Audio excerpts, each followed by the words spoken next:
Ah, Congratulations. siya nga pala, ma'am.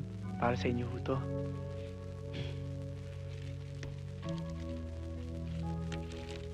Thank you. Ma'am, matagal na akong may crush sa inyo. Ma'am, alam ko na hindi naman talaga pwede. Pero, huwag ho kayong mag-aalala. Dahil wala naman ho akong hihilingin sa inyo eh.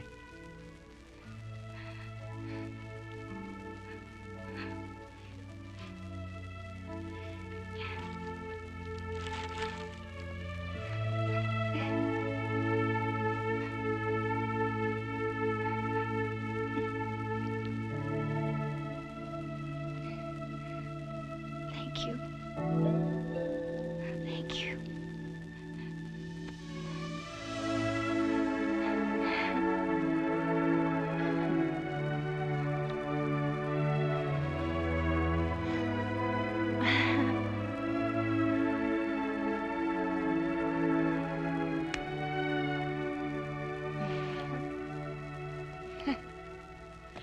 Good evening, ma'am. Ma'am, pupunta kasi kami sa San Isidro eh. Doon sa may resort namin.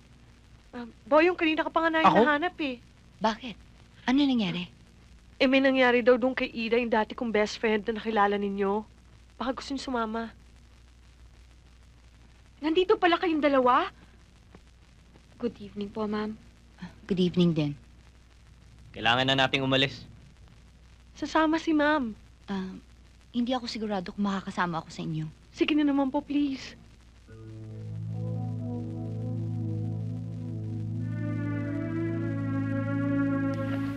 Lady D, Dama Juana,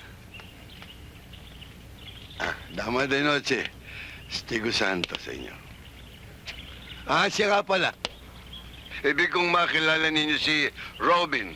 Ay, Robin? Robin. Padre Robin Padilla, i-trompa mula sa parokya ng Tralala. Kinagagala kitang makilala. uy, Bakit? mahalik ka niyan eh. Anak yan ng hari. Ganun ba yun? O, sige. At ganun din po ako, Padre Robin. Kapangalan ninyo ang nababalitang maginoong magnanakaw na kalaban ng kahariang si Robin Good. Ayon sa mga salaysay, Lady Marian, nagagawa ni Robin Good yun dahil sa pagtutol sa malabis na pag-aabuso sa mahirap na mga mamamayan. Mga kawal at alipores ni na Ministro Caypas at Duque Hestas. Totoo po yan, Padre Damaso. Isa ho ako sa mga saksi sa maginoo at makataong hangarin niyang si Robin Good. Hindi ba, Padre Robin? Oo! Totoo yun, Lady D. Sana naman po lumapit si Robin Good sa aking amang Haring Richard at ipaliwanag sa kanya ang kanyang magandang hangarin. At sabihin sa kanya ang pagmamalabis ni na Caypas at Estas. Siya nga pala, eto pong konting tulong ko para sa mga mahihirap. Lady Marian, maraming salamat sa iyo. Malaking tulong ito para sa mga mahihirap. Sige po, Padre Damaso. Padre Robin? Adios, Iha.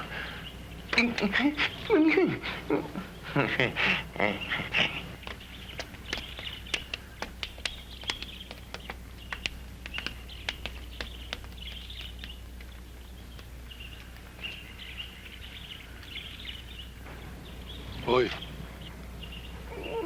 para ka natuka ng ahas. Hindi ho. Masyado lang akong humanga sa ganda ng kaanyuan at kalooban ni Lady Maria.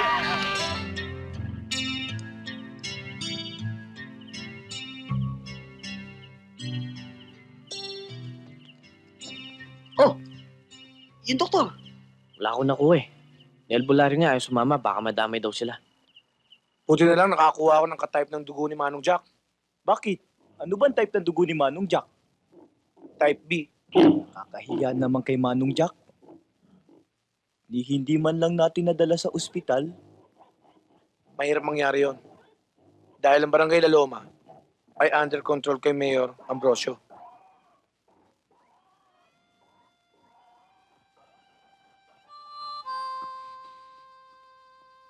Huwag na kayo magtalo.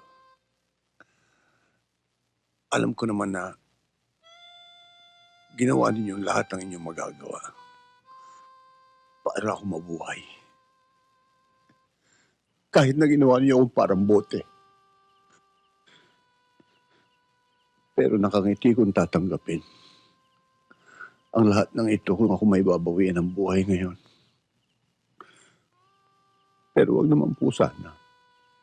At para ko nang nakikita na mabubuhay muli ang alamat ng Cuadro de Jack sa katauhan ninyong apat. Manong Jack!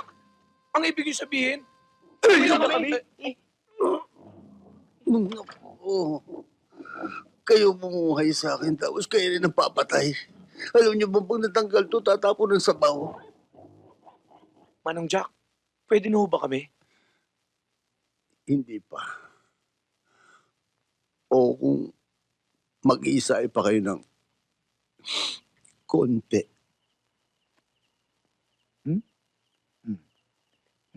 Kunti na lang pala eh. Hayaan nyo, Manong Jack. Makakaasa kayo. At para patunayan namin sa inyo na kaming karapat-dapat na maging bagong Cuadro de Jack sa pamamagitan ng Blood Compact. Sige. Blood compact. Masakit yun ha? Kailangan pa ba yun?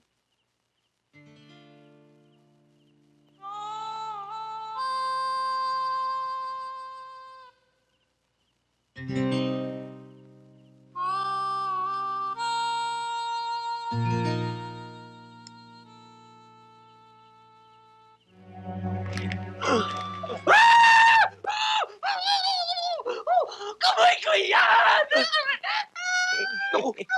Sorry. Sorry. Uy!